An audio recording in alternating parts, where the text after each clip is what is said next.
তা আমার তো আগের থেকে এখন মনে হচ্ছে বাবা ভালো আছেন। এখানে মেডিসিনের কোনো সাইড এফেক্ট নেই।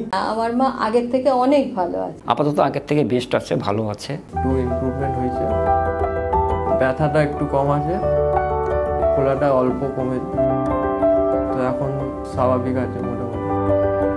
নাম অভিষেক উপাধ্যায়, বাবার নাম দিলীপ উপাধ্যায়।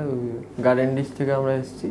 আর পেশেন্টের এজ হচ্ছে 54। প্রথমে মাথায় দানা হয়েছিল সেটি, তারপরে ওটা স্প্রেড করে, তো তারপরে ওটা ডাক্তারকে দেখাই, ডক্টরকে দেখিয়ে বায়োপসি রিপোর্ট হয়, ওখান থেকে ক্যান্সার ধরা পড়ে। তারপরে আমরা কলেজে দেখাই, ওখান থেকে অপারেশন হয়, প্লাস্টিক সার্জারি। তারপরে ওখান থেকে মাথায় দানাটা আবার বেরোনোর পরে আমরা জোকাইটাল দেখাই, ওখান থেকে কেমোথেরাপি দেয়, ওখান থেকে তারপর বেশি রেসপন্স করছিল না। সোশ্যাল মিডিয়া দেখে, তো সব ডাক্তার যখন বলে দেয়, তারপর সোশ্যাল মিডিয়া থেকে দেখে তো আমরা এখানে আসি। এখানে প্রথমে ওই ডায়েট চার্ট দিয়ে দিয়েছিল, ওখান থেকে যেরকমভাবে বলেছেন ওরকমভাবে ডক্টরের কনসাল্ট নিয়ে আমরা ওনাকে খাওয়াচ্ছি। তো এখানে আসার আগে ওনার ব্যথা জ্বালা যন্ত্রণা ছিল, তো ওইগুলো এখানে মেডিসিন দেওয়ার পরে একটু ইমপ্রুভমেন্ট হয়েছে, ব্যথাটা একটু কম আছে, ফোলাটা অল্প কমে, তো এখন স্বাভাবিক আছে মোটামুটি।